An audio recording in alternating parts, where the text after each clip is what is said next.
Well, good evening, everyone. Welcome to the Heritage Frederick at Home series. My name is Sean Butcher, and I'm a member of the board of directors of Heritage Frederick. I also happen to chair the collections committee for the organization. And since the pandemic hit, we've obviously closed the museum, but we have been able to switch to virtual programming. And so tonight is the fourth in that series. I'd like to, of course, make a few announcements. First of all, we want to give a shout out to FCB Bank for presenting and supporting all of our programs at Heritage Frederick. And then I want to also talk about some of the logistics that will take place this evening.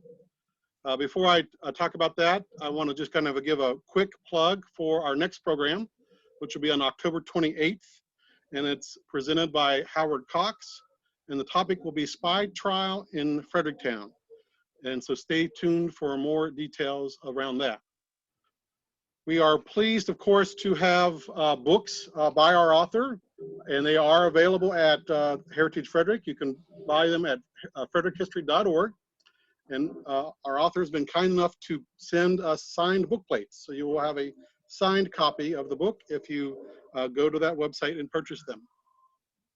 This program is being recorded, so you are able to watch it on our YouTube channel afterwards or share it with others. And the last thing I want to talk about is, of course, if you have questions, at the bottom of your screen there's a Q&A feature.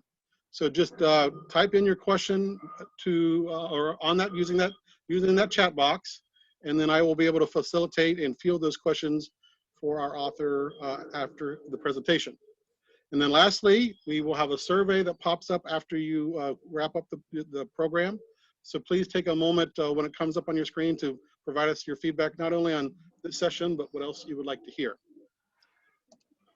So I always try to connect local history with and make local history relevant. So the image that you see on your screen is an old switchboard, phone operator board, and it's circa 1950 that we actually have in our museum. And it was donated after the old C&P phone company moved out of their East Patrick offices. And what you might not be able to see until I blow it up is that little red wire in there. So if you imagine that might be a direct line to Camp David, from when it was first being utilized. So I always try to connect the local history with something that we might have either in our archives or collection or museum. So feel free to check it out when the museum does open back up. So without further ado, I'd love to just talk about our presenter. I'm very pleased about tonight's talk.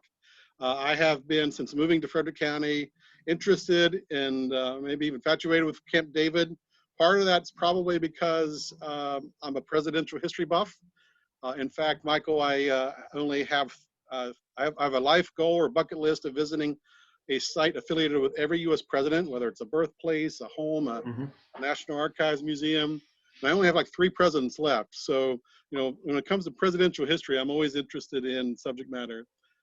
We focus on local history, of course, at Heritage Frederick, but, one of the things that we have in our backyard is this amazing place that not only obviously ties into our local history, but so much world history has taken place here. So I know that all of our audience members will be in for a special treat.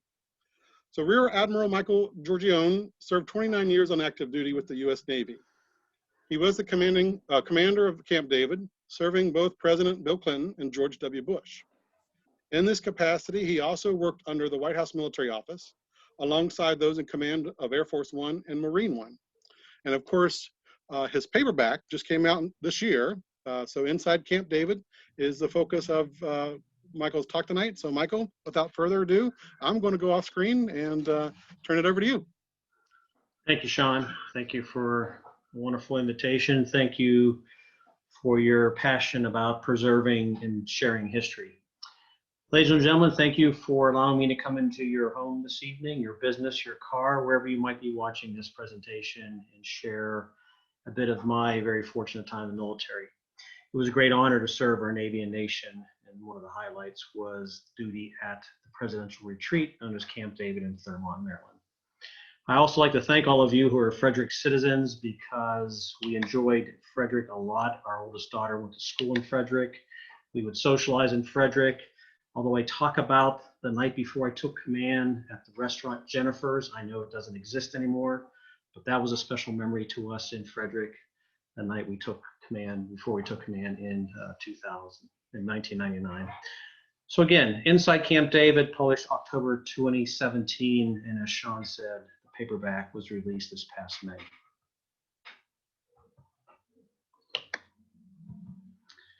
In the military, we have something called the change of command. The change of command, I know there are probably many veterans on the line or families of veterans, is when an officer comes in and takes over and assumes the responsibility that we call command. One of the most privileged and fortunate things you get to do in a naval career. And this is the day of my change of command, June 29th, 1999. My wife, Michelle, and our two daughters, Brianna and Ryan, 7 and 4. In a moment that I would have never thought of, my wife handed me this blank journal, the date of the change of command, with this inscription from the two girls, Brianna and Ryan. Dear Daddy, we want you to write stories about Camp David in the President's Journal. Someday our children will be able to read them. And so, although very honored, I was a bit nervous about this command, as you would suspect you would be, but I still sat down after every visit of my weekend visit, and I would take notes and transcribe what happened that weekend. And I kept that journal, and I've really never opened it for 17 years.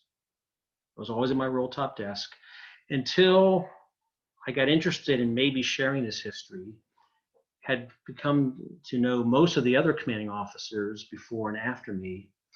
And there was a time in our country when this was encouraged, and I found the ability to write the book. And so with that, I broke the journal out and was quite impressed, I'll be honest, with the details that I had kept. And with that, I went down the path of finding an agent, a book company, a co-writer, and that resulted in this book that I'm going to talk a bit about tonight with all of you. So 3 parts. Let me start with the history. We are looking down into Camp David, winter scene, of course, and what you see in the foreground is Aspen, the presidential lodge. As I'm speaking to you now, you see another snow-covered cabin behind me. That is Cedar. That's the house that we lived in, my family, and every commanding officer has lived in when they have lived at Camp David as the CO or commanding officer. The history, and why is it a Navy command? It is a Navy command, administratively funded and managed by the Navy, and it comes from the history of the presidential yachts. We go back to 1942, President Roosevelt on the left, the floating White House that was dubbed the USS Potomac, which is on the right, and now a floating museum in Oakland, California. He loved going out on the yacht to get out of the White House, to think, to recreate. But it was 1942, and there was serious concern about U-boat sightings in the Atlantic or aerial strikes. So the staff convinced him, Mr. President, we can't go out on the yacht anymore. He said, well, please find me a place where I can get out of the White House. And quite interestingly, when they did their research, it had to be somewhere nearby that they could drive to. Marine One did not exist yet, no helicopter squadron yet. They found this place up in the Catoctin Mountain demonstration area. And what's coincidental about it, it was a demonstration camp that was built as part of the New Deal, the program that Roosevelt brought to office into the nation to rebuild us after the Great Depression. He was shown a few sites. He went to this one called Camp Number 3. And when he saw it and toured it one day, he said, this is it. I have found my Shangri-La. And that, my friends, is the original name of Camp David. Look for that on a future Jeopardy show because it's been on it before. Great question. What was Camp David's original name? It was Shangri-La.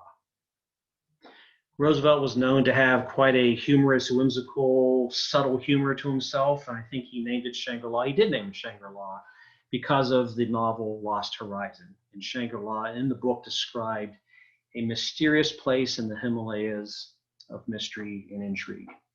He also used the phrase when he was addressing where the Doolittle raid on Tokyo came from. He said the planes were launched from Shangri-La. So that's the name for two presidencies, Shangri-La. But we know it, of course, more famously as Camp David. President Eisenhower, when he came to the office, was the first of 2 presidents who thought of closing the camp, felt he didn't need it. He had his farm up in Gettysburg, just north of on US 15, as you know.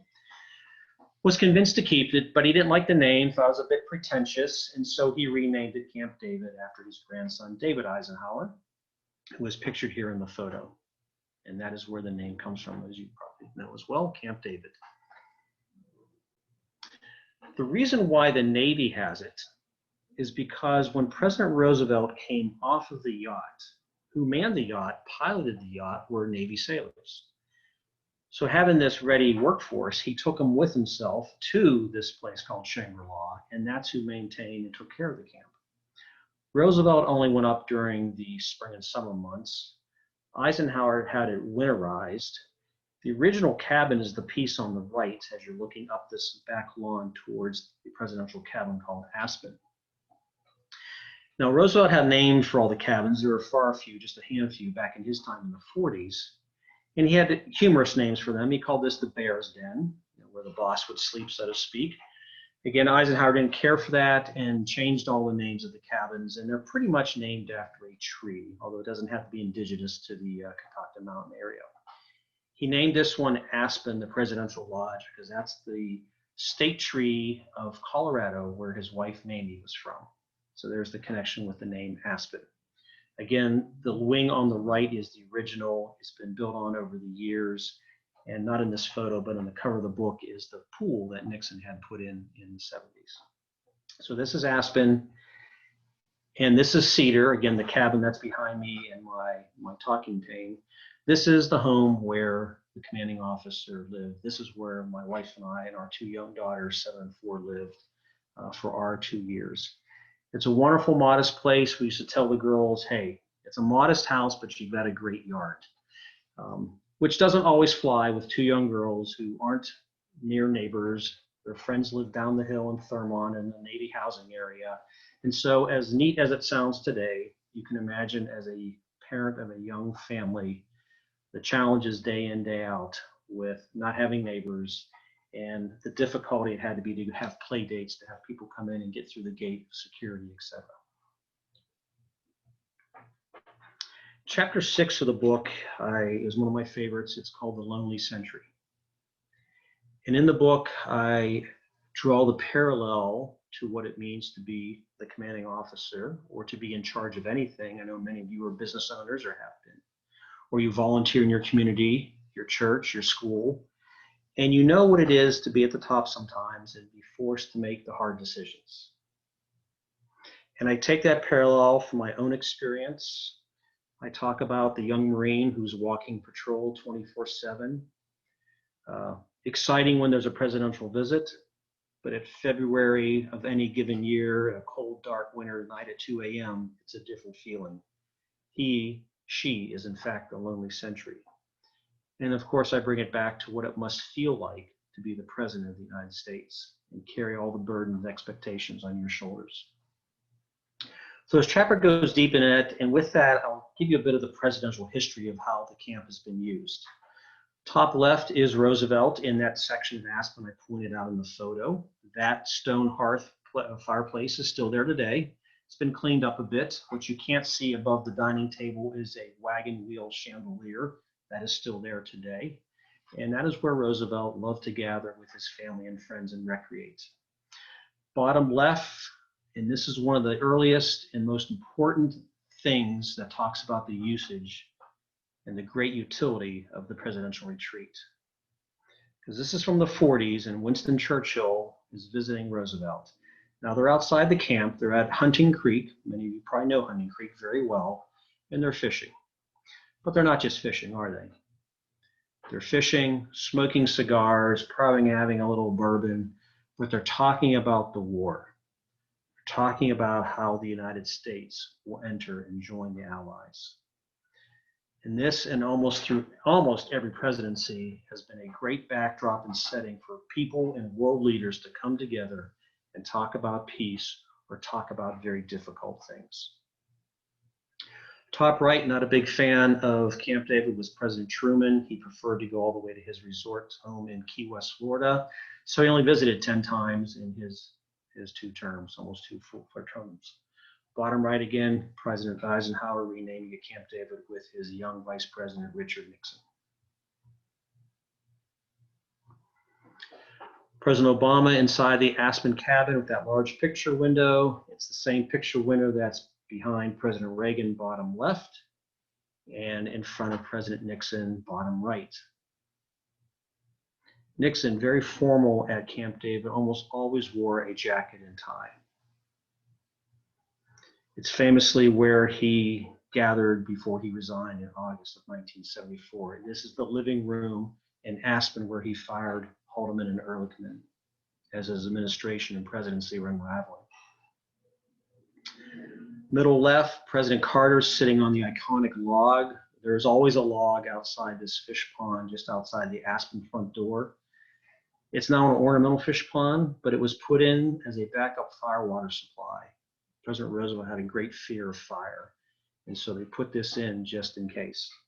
It's now, again, an ornamental pond. There'll be another photo of it coming up. Top right, during my time, top center, President Bush in his day office in the Laurel Cabin, which is where most of the dining and entertaining would occur at Camp David. And then a most famous photo on the top right. This, in fact, was a Pulitzer Prize winning photo. Paul Voorhees took this. It's called Serious Steps. And you probably recognize that this is President Kennedy and former President Eisenhower walking on the slate path at Camp David. What's interesting is this is April 1961. Early in President Kennedy's administration, his first term, he was handed this thing called the Bay of Pigs invasion. It was crafted and put together by the CIA, the US military, and the rebels to overthrow the government of Cuba. And it was started during the administration of President Eisenhower. Handed over to his successor, President Kennedy, and launched in April of 1961. It did not go well. That's why it's called the Bay of Pigs fiasco. Many interesting things about the story. One in particular is that here you have the young, new Democrat, worried, humbled by this disaster, reach across the political aisle, ask his predecessor, the retired five-star general, older Republican president, come to Camp David, his retreat, if you will, and offer advice on what to do, how to fix this. Quite an act of humility and a bit of desperation, probably, to save his presidency. But what a great thing to see in our two presidents come together and share thoughts and advice.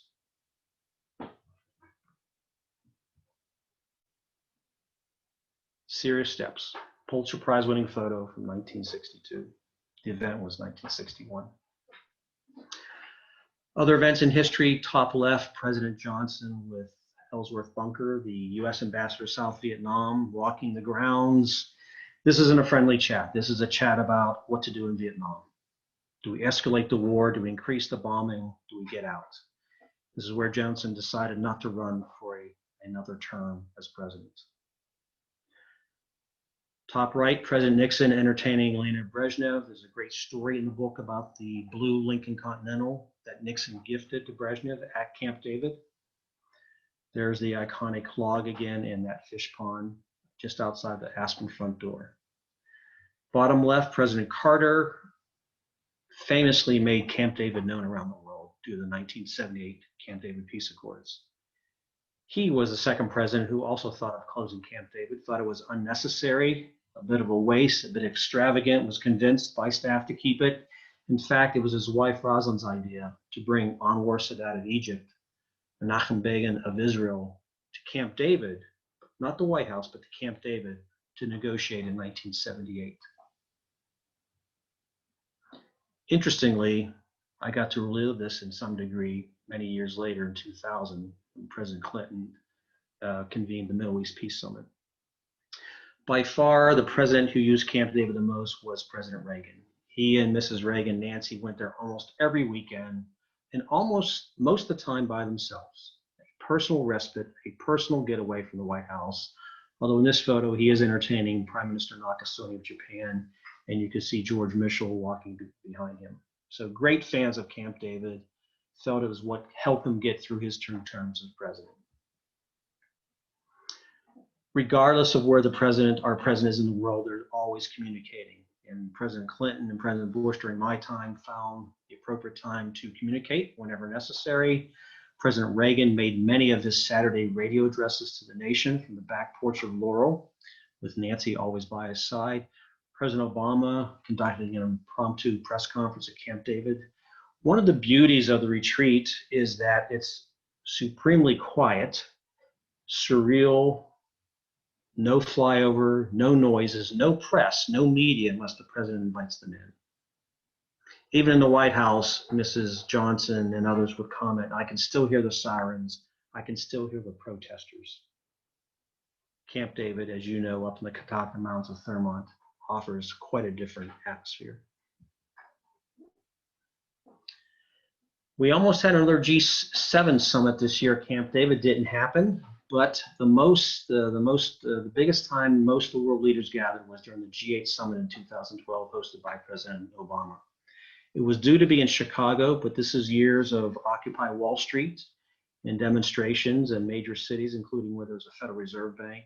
So on pretty short notice, they moved the summit, these world leaders, plus 2 EU reps in this photo, to Camp David. And the CEO at the time, Wendy Halsey, has some wonderful stories about hosting this overnight sleepover of all these world leaders.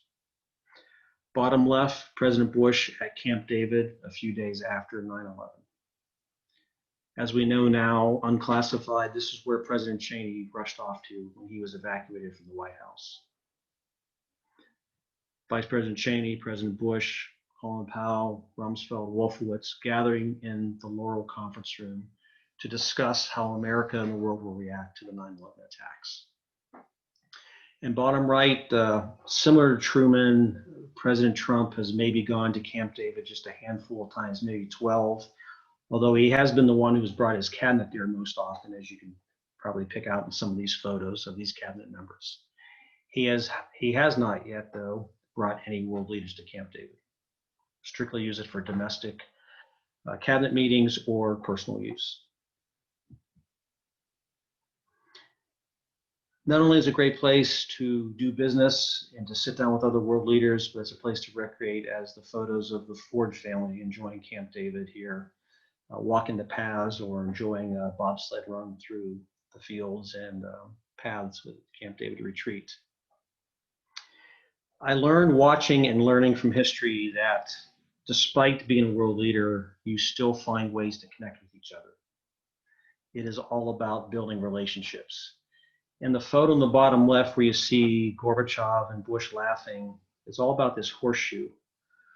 President Bush was showing Mikhail Gorbachev around the camp, and they went by a horseshoe pit, which the Bush family loved recreating and competing. They loved horseshoes.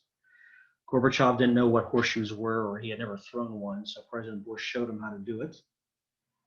He did it, and on his first toss, he threw a ringer.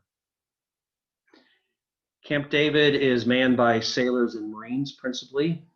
60% of the sailor crew are Navy Seabees, my community that I've come from. So a Seabee grabbed the horseshoe, went back to the builder's shop, routed out that plaque, made the brass plate, and gave it to President Bush to present to Mikhail Gorbachev that night at dinner.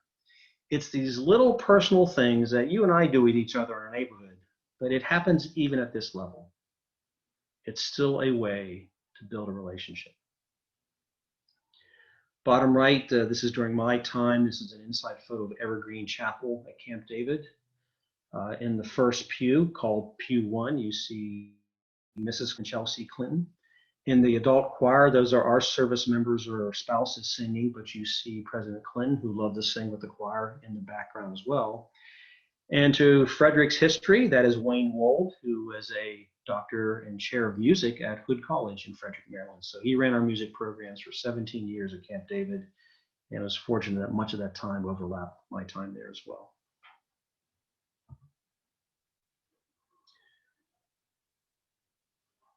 There was a corral once for Camp David, at Camp David for the horses. Reagans loved riding horses, but their horses were always brought up from the National Park Service in Washington, D.C. That is, in fact, Macaroni, the pony, top left, with the Kennedy family. Chuck Howell, who was 95, lives in Coronado, California, where I'm speaking from tonight, and he was the CEO at the time of the Kennedy administration. And he talks with great passion and emotion what it felt like to become friends, associates of the Kennedy family, and to one day never see them again. And he tells a humorous story about what we realize in serving at the camp and the fact that your cabin is just around the corner from Aspen. You sometimes see the president. You may get to know their children depending on the ages of their children and yours. And you find these simple, poignant moments.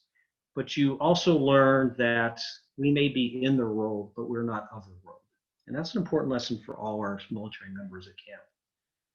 We are in the world, meaning physically in the presence, but we're not of the world. And you have to mind your decorum and understand that. But kids don't know that generally. And the two Kennedy children, especially John, became a good little buddy of Chuck Howell's older son, Hank. Chuck and Joanne had 4 children when they lived in Cedar. And one day there was a knock on the door. Mrs. Howell, Joanne, was in the shower, irritated no one was answering the door, yelled at the kids to answer the door and knock again. No answer, so she turned her shower off, threw on a bath towel, went out to the front door of Cedar, opened the screen door, and was greeted by Mrs. Kennedy. "Oh, Mrs. Kennedy, how are you today?" "I'm sorry, Joanne. Would you mind if your children came out and played with Caroline and John?" It's those little moments that touch your heart, touch your mind, and you realize for that fleeting time, you're in the world, but remember you're not of the world. I mentioned President Bush loved recreating. Upper right, that's Chrissy Everett, tennis fame, hitting the ball in the Magnolia Courts with the president. Bottom left, the one holiday the Clintons always went to Camp David for was Thanksgiving. So twice I got to see host, quote unquote, the Clinton family, the extended family come together, Clintons and Rodhams, with their friends and family and celebrate like most of us are celebrating Thanksgiving weekend. Maybe we go golfing, maybe we go for a walk, we have a great dinner, we take a nap, we watch football, just like you and I. President Obama used camp a bit differently. He brought the G8 there, of course, as I showed you earlier. Didn't go there a lot, maybe 40 times in his 2 terms, but tended to bring family and friends. And Mrs. Obama was known for bringing her friends there for spa day and workout days. Again, it's to the utility of how the president wants to use it. It's always ready to receive. And last, a few stories about my time, 1999 to 2001. My family on the day I was leaving Camp David in August of 2001, pictures of Cedar again, and inside my office. Behind me on that wall is a picture of President Bush and Tony Blair. I'll tell a story about that shortly. One of the other things, in addition to the adage, in the world but not of the world, I learned at Camp David, which helped me a lot in my remaining Navy career, was this concept of being perfect but natural. I don't believe in perfectionism. I know it doesn't exist, but most of us do aspire to high standards, consistent values, and morals. And when you work at a place such as Camp David, where you get to handpick, hand select every sailor and Marine that works there, and you certainly have high standards of performance and expectation, I found it to be quite a challenge and quite a paradox at times to have the place perfect, but to be natural about it. Now here's a beautiful cabin in Hawley where the presidential library was. This is the cabin where Carter sat with Menachem Begin and Anwar Sadat. It's a beautiful cabin. It's been a fresh snowfall, but we haven't cleared the snow yet. We haven't lit the fire. We haven't prepped it for the president to come visit yet. So you want it to still look perfect, but you want it to look natural and clean. In the book, there's a humorous story about Mrs. Reagan commenting one day on the back porch of the Aspen in the fall, "Where are all the leaves? People go to the mountains to see the leaves." Our grounds crew then was a little too diligent and had cleaned it so well that it was perfect but not natural. And literally that night, Navy Seabees went out and scattered leaves on the back lawn of Aspen. It's a humorous story, but it speaks to this premise of being perfect but natural. How do you talk to a president without being too uptight and nervous. But at the same time, don't be too relaxed and friendly. Again, you're in their world, but not of their world. The most fascinating thing I got to witness and work from the sidelines was the Middle East Peace Summit. I mentioned President Carter in 1978. Very similar, President Clinton bringing Ehud Barak, Prime Minister of Israel on the left here, Anwar Sadat, Yasser Arafat, chairman of the PLO on our right, to Camp David, the sixth formal time he was sitting down with the two of them, their two delegations, to try to forge some type of peace treaty before his term as presidency ended. It was fascinating to work with the State Department and see all that goes on behind the scenes to host and to ensure that everything went well during their what turned out to be 2-week visit. A bit of the protocol: when you welcome the president, typically you do it at the landing pad for the helicopter, unless it's inclement weather. This is a bit more formal. I'm always in my dress uniform when the president arrives, in this case in dress whites with Secretary Albright, Secretary of State. This is the day before the summit was to begin. You also tend to welcome other senior leaders, Prime Minister Barak, Ehud Barak of Israel. Yasser Arafat, however, did not want to come in on any presidential conveyance, whether it was a car or a helicopter, so I did not see his arrival. I knew his delegation came through the main gate. I wasn't there. Again, you know when to be around, when to disappear. But by happenstance, I happened to run into him inside Laurel. And this photo was snapped by a White House photographer who was with the president to capture the historic event. And what I'm wearing now is not the dress uniform. I'm wearing khakis and a polo shirt, which I'm wearing in this photo and with you today. And we would dress down a bit to present a more relaxed image. Unless you're on duty and carrying a weapon, you wore khakis and a polo shirt. And easily the most surreal photo I have in my collection is me shaking the hands of Yasser Arafat. It was a fascinating thing to witness. President Clinton, in his autobiography, My Life, talks about how disappointed he was that it didn't result in any peace treaty. This was in the summer of 2000, the election's in November, and he comes to have his last visit in January of 2001. And I asked this question: how do you say goodbye to the president? And I was only there for the last year and a half of his 8 years, but I was the one to be the last time he was at Camp David, at least as the president. How do you say goodbye? I got permission from the White House to do whatever you think's appropriate, Mike. So I felt greatly trusted by that. And so that Sunday morning, their last chapel service in Evergreen Chapel, and you see the president holding that choir photo I talked about earlier.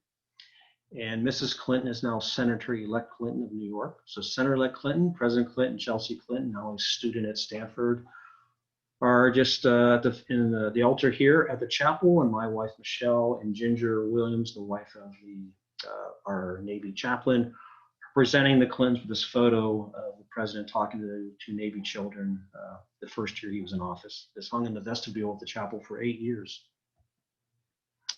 That night, we got permission to hold a ceremony in the hangar and let the Clintons have a last few remarks. We gave some gifts. That's Master Chief Kevin Timmons standing with me, presiding over the ceremony. There's Buddy, their black lab. And the Clinton family stood with us, most of the crew that wasn't on duty, present here in our dress blues to say goodbye to the Clintons. We walk out to the helicopter pad. It's January 2000. It's snowing, as you can see. It's a bit chilly. It's about 10 p.m. on Sunday night, and I'm saying goodbye to Clintons, almost trying to act like they're friends, that I've known them all my life. And President Clinton here is saying to me, "Hey, Mike, if you ever need anything, give me a call." He didn't give me his number. I didn't expect I would ever call him, but it was a nice, typical gesture that two humans would share. We shook hands. I saluted as they walked down to board Marine One. And behind them was Chelsea. And Chelsea reached into her golf cart and she turned to me and she handed me two things. She said, "Commander, these two stuffed animals have been in my room at Aspen for 8 years. I'd like you to give them to you to give to your two daughters." What a touching, simple gesture of kindness, and what a great souvenir, if you will, to have from Chelsea Clinton for our girls. So again, those little moments where your kids connect And for a brief time, remembering you're in the world but not of the world. And as the helicopter lifted off from Camp David in this January night, 2000, the last time I would see the Clintons, at least in person. And then you wait. Now, there wasn't much waiting. We knew who the president was after 36 days of delay from the November election. But we knew that President Bush had been to Camp David many times because of his dad. We knew he and Laura were very happy there and were going to be very comfortable and very frequent guests. That was the thing that changed a lot about Camp David, was the number of times that the Bushes would visit. And what struck me was his first official visit. This is February 2001, just a few weeks after he was inaugurated.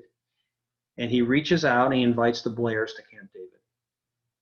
What's interesting is the Bushes and Blairs had never met. The Blairs were great friends of the Clintons, had been to camp, but not with the Bushes. And he reached across the Atlantic and brought what I would say is a #1 ally in the world at a time that things were relatively peaceful in the world. And that weekend visit was just the two couples. Just like when you move into a neighborhood, maybe getting to know your neighbors, that's kind of what I saw from the sideline. I'm sure they talk about different things, but I'm sure they talk about similar things like you and I. And again, it was fascinating to watch two families, two world leaders build a relationship. And I believe it had a lot to do with the fact that Tony Blair was in the congressional chamber later in October of this year, after 9/11, and famously said, "America, we will always be by your side," and certainly was and is a major ally. I know they would have done it regardless, but I also believe that that relationship that started here in person had a lot to do with that personal touch. President Bush similarly did it with Prime Minister Koizumi of Japan, a key ally in the Pacific. And this was one of my last official duties as I departed in August of 2001. Bushes loved Camp David, got to meet the parents several times. They've always brought family and friends, always recreated, always went to chapel. Here's our minister, Bob Williams again, Navy chaplain, giving a service. Bushes in the front pew.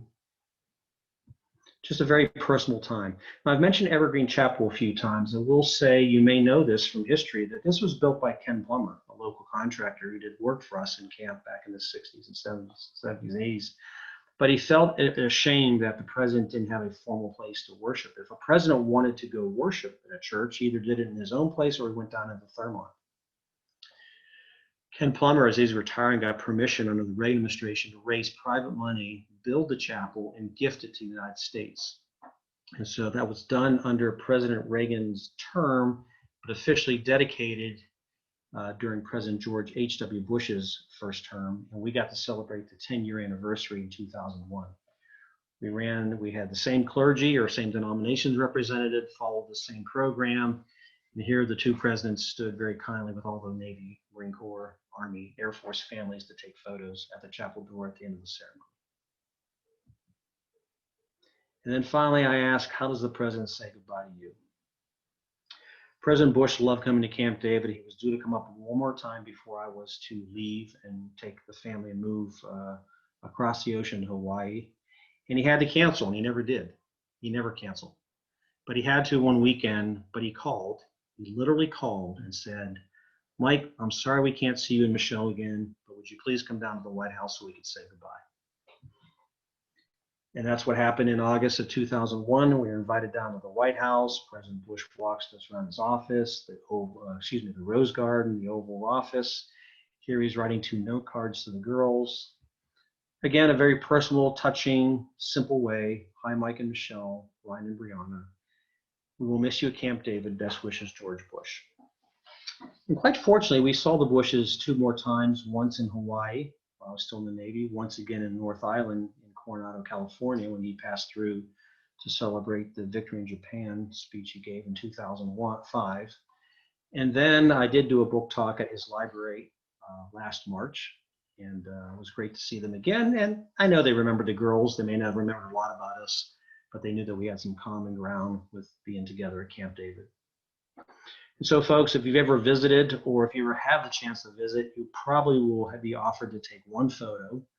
And it'll be at the iconic Camp David sign. This is, again, my family and I as we're departing camp. Again, this story, this book, all comes from the simple inscription from the girls over 20, almost 19 years ago, if you will, 21 years ago. And with that, Sean, again, thank you for the opportunity, and I am open to questions from all of you that you may have about our experiences or about the President Retreat known as Camp David. Thank you. Well, Michael, thank you very much. It was a wonderful presentation and wonderful talk. We do have some questions, and I'll field those. And for our audience, please also continue to pose some questions in the Q&A feature at the bottom of your screen. 3 points of order, Michael. First, I know we chatted before we began the program about our military service. So thank you for your military service. And more importantly, I forgot the CB connection to Camp David. My father-in-law was a CB in Vietnam. And so I wanted to point that out. So thank you. Sandy pointed out that Jennifer still has a restaurant. It's called Magoo's. I see that. I'm reading the chat. Thank you, Sandy, for pointing that out. Good to hear that. And then also Wayne Wald is with us. So thank you for the shout out to Wayne. He's actually. Hey, Wayne, good to see you. We saw Wayne in San Diego a few years ago. Hello, Wayne. So I definitely want to point that out. So one of the questions that came in before the presentation is Becky asked, who originally owned the mountain property that we now know as Camp David? It is in the national park, so I know the land is ceded to the administration. Before it was turned into the Catoctin Mountain Park, it was called the Catoctin Recreational Demonstration Area, which was built by the Civilian Conservation Corps, again, part of the New Deal. Sean, I don't know enough to know what that ownership means. I'm going to guess it was still federal government or a park of some sort. Maybe someone else on the call knows. Thank you. Great. And then Heidi asked, how many staff members worked at Camp David, and did they all live on site? During my time, it was about 200. Again, principally Marines. The Marines were the security company that came from the 8th and I Barracks in Washington, D.C. So young, at the time, all men, 18, 19-year-olds with a few staff sergeants and 2 officers. The Navy crew, fleet sailors, and Seabees. We were the only family that lived inside the camp. Again, the house behind me in the photo. If you were a single sailor Marine, you were a barracks that you could live in. And we had some Army and Air Force that lived there as well, who were part of the White House Communications Agency, which had a detailed detachment there. Everyone else lived in their Navy housing, Foxwell Gardens, we called it then, or out in the communities of Thurmont, Frederick, or even up into southern Pennsylvania. Sandy asked, are all the pictures you shared in your book? Most of them are. They all are official photos, all from the White House. And part of the process of writing a book when you've served in the military or government is to have it vetted for security reasons. And I knew I would have to go through that process, but there was no issue. The stories certainly have the First Amendment rights, but if you've read the book, you know I'm very appropriate. I think I'm very respectful. There's nothing salacious. There's no mud in this book. That would be very inappropriate. I interviewed 15 other commanding officers. I wanted to respect them and their families and all of our presidents. And so everything was vetted through the appropriate channels. But these are public images, public photos, and most of them are in the book. Great, thank you. Rayanne asked, how often did the Obamas visit Camp David? 39 times in 8 years. So that is, that's 4 times, 5 times a year, not very often. You take the extremes like the Reagans and the Bushes that were there 3 weekends every month. Okay. Yeah. So did you kind of a counterpoint to that? Do you have an idea of how many times the Reagans or the Bushes visited? The Reagans were almost 190 visits. So he visited the most. Wow. Okay. It's, and folks in leadership, it's a challenge when your president doesn't visit. I mean, you're always ready to receive. And so you're always on edge. You're always excited. But I had a spell of 5 months where no president visited, President Clinton. And that's tough because your crew, they get hungry. And then you start needling each other. And then you go to the extreme where if there's always a visit, the operations tempo is so extreme, you get worn out. And so I went through both of those experiences from the transition of the Clinton administration into the Bush administration. Do you think there's any possibility, this is from Wendy, Wendy Duke. Wendy asked, do you think there's any possibility that Camp David could be open for public tours like the White House is open for public tours? I doubt it. I doubt it that any president would open it up as such. we certainly have our ability to bring our family members in and guests, not during a presidential visit, but when the president's not there. But I'd be very surprised if any president ever allowed that. And it would have to be at his or her discretion to do so. Mary asked, of the foreign dignitaries coming to visit, where did they stay? In other words, were there certain separate rooms or cabins? There are two principal guest cabins right outside of Aspen. One's called Birch, one's called Dogwood. But there are some interesting stories in the book about foreign leaders staying in Aspen with the visit with the president, or going to Aspen before the president arrived. So you can look forward to those. But typically they stay in Birch or Dogwood. That's where Sadat and Begin stayed. That's where Arafat and Barack stayed during the two peace summits with the Middle East delegations. So let's see. One of the questions that I had actually is, you mentioned Carter and Eisenhower, possibly or considered closing Camp David. Do you ever envision that being on the radar screen again? I don't. And I think there's so much history, Sean, and people at the White House who run the White House, and people in administrations, and the staffers and the various departments would understand how important Camp David is and what a utility is. So is it possible? I think the best the president could do is just not go at all, which we've seen with a few. I don't think, I'd be shocked that any president would shut it down. And Howard asked, how did foreign leaders react to being at Camp David? It was, I believe it was Khrushchev. No, it was another premier of the Soviet Union described it as the feeling of Camp David, this peace that comes over you being at this 1,800-foot elevation, and the trees and the quiet and the serene setting. And that was called the spirit of Camp David. And that's been a well-known phrase for many decades. The spirit of Camp David means come together, find common ground, take a walk, break bread, recreate, watch a movie, provide a setting where you can be human with each other, but talk about difficult, hard things. Next question is, did the presidents or families ever leave the camp into surrounding communities?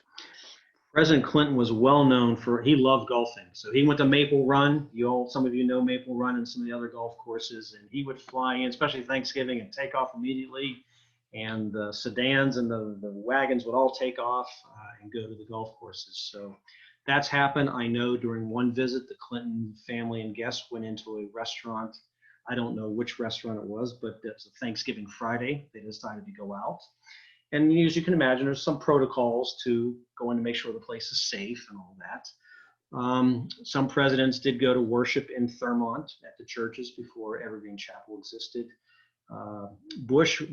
President George W. Bush loved running the trails of the Catoctin Mountain Park. And when he was more of a runner, and then he got into cycling, he would cycle almost year round on those trails. So Secret Service and our members had to learn to keep up with the president and to know how to use those trails. So you find it for recreation and dining. A few of them have done it. And I certainly saw it during my time there with two administrations. I think that answered Ross's question. He had a similar question about the presidential visits to Thurmont as well. Yes. Richard asked, were there any security issues or scares while you were there? Not while I was there, but it's very interesting when you're hosting world delegations from other countries that you're going to have many checkpoints. As you folks know, the roads get shut down. The main road that goes through Catoctin Park, and access is controlled, but no scares during my time. No incidents, fortunately, that came up during my time.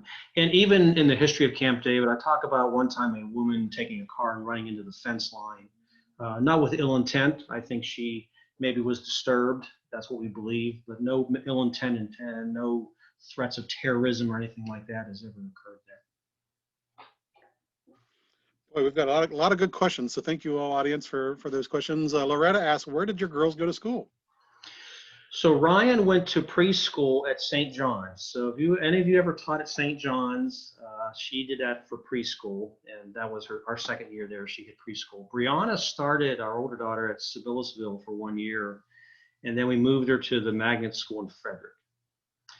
So Mrs. Brucci was her teacher, and I know Mrs. Brucci has retired. I've heard from her in the past year or two, and maybe some of you know her, but she was Brianna's third grade teacher. So thank you, school and elementary school in Frederick, for being great neighbors.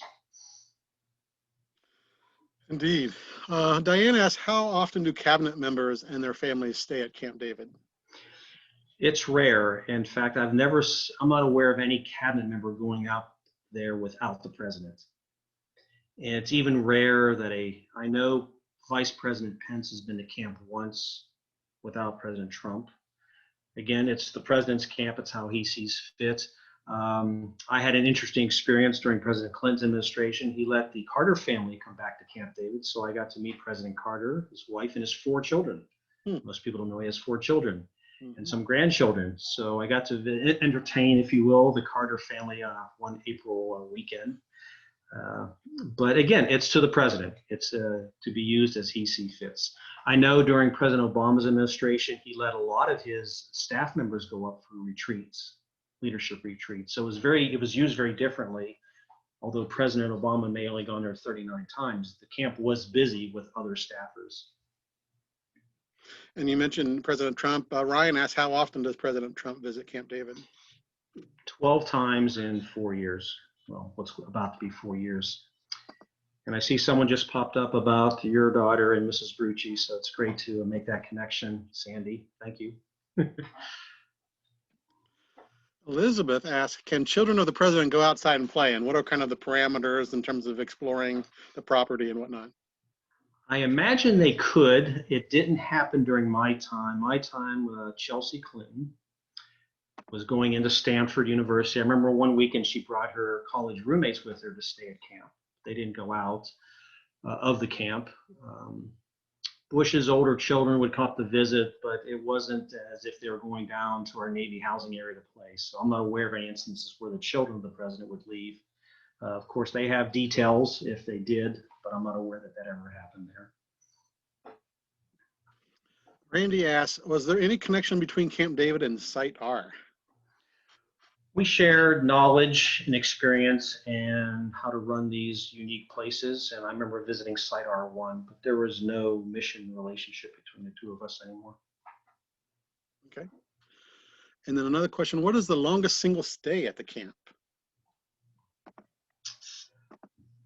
One of the ones, President Carter twice, I would say, because he was there the whole time during the Middle East peace, the Camp David Accords in 1978. So that was almost 2 weeks.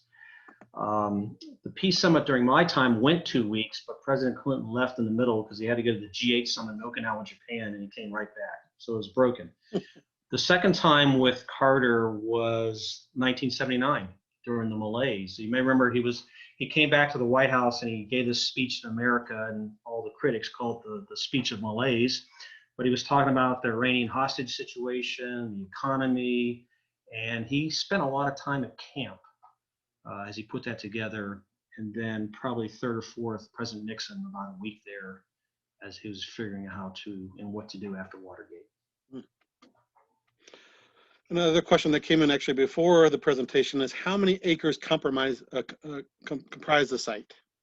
About 200 acres, and that's discernible public image, you can tell. It's a no-fly zone. Many of you probably know that. You can't fly over. It's called a P40 restricted area. So there are protocols on flying over, but about 200 acres, again, in the national park. And I had a wonderful relationship with the park superintendent, Mel, and his wife, Candy, at the time when he was serving there. And that's just, again, they become your neighbors because you work together and sometimes you socialize as well. Yeah, Mel's a long time superintendent there and very involved in our community in terms of tourism and yes, other things in Thurmont and everything else. Great guy.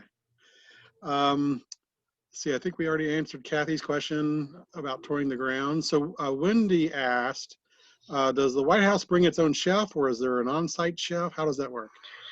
Our men and women are exceptional cooks. Today they're called culinary specialists. We do send them to advanced training, but most presidents do come with a chef. I know because I saw President George W. Bush come into office, he brought his chef from the governor's mansion in Texas. But what was neat, folks, was to see that chef get to know our men and women and teach them how to do things. And so after a while, Matthew wouldn't come up anymore because our men and women knew how to prepare the toast or the burger or the steak or the ribs just the way they liked it.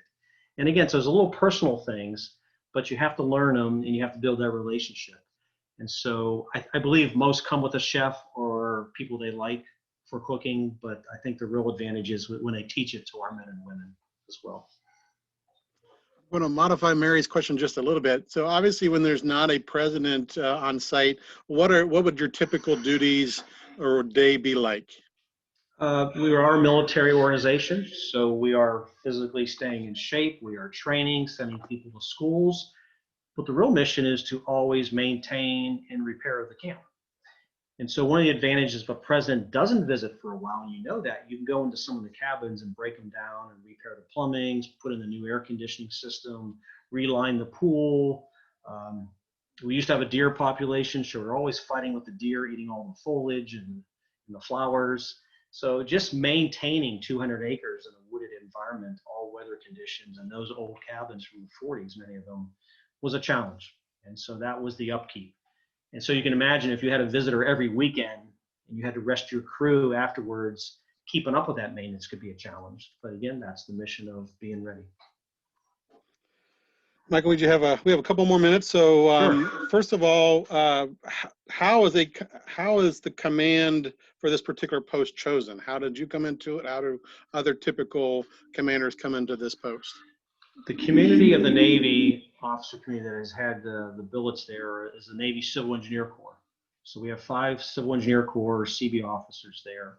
We also have a supply corps officer, we have a chaplain, and we have 2 Marine officers in the security company. It's an 05 or commander billet in the Navy. And when you're at that rank, I was stationed at Coronado, Naval Air Station, North Island. I was put in by the Navy to be considered. So they put a slate or a list of officers together. We go to the East Wing of the White House, and we're interviewed by the White House Military Office and other officials. And that's how the process is done, including up till today. So the Navy nominates a few, the White House picks them. And if you're fortunate to be picked, as I was, you get to serve in a very unique assignment. And you kind of alluded to this already a little bit, but how was Cedar as an accommodation in terms of size and modern amenities and the like?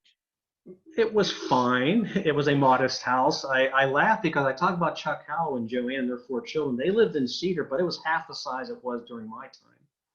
It has been renovated since we left. It needed it, again, utilities and rot and things had to be done. So it's a very comfortable home now. I've seen it several times since we left. Very comfortable. But again, you do live in the woods and you do have critters and you do have insects and you have all those other things that you would expect. Well, with that, I think we'll wrap up. Again, I want to encourage those that are tuning in to, first of all, grab a copy of Michael's book. It's a wonderful read, and also some of the pictures, as he alluded, are in there, so there's great images. We do have a limited number of copies that are signed by Michael at frederickhistory.org, so please go to that website and grab some. And I think Sandy asked in terms of accessing a recording. We will put this presentation, Michael's presentation, on our YouTube channel and YouTube page. So we'll make sure that everyone in attendance gets that link in case you're interested in watching it again or sharing it with others. I know that Michael, I was even trying to make notes just again because of my interest in presidential history. So maybe one day, Michael, I'll get to fulfill my goal of visiting it, even if it's not open to the public. But I want to do it legally. I don't want to do it illegally. That's a good idea. That'd be very smart, Sean. Very good. Well, Michael, again, on behalf of Heritage Frederick and our audience today, thank you so much for a wonderful presentation. You're welcome. My best to all of you. Thank you for joining us this evening. Stay safe, take care of each other, and I wish you a great rest of the week. Thank you. Thank you. Take care, Sean.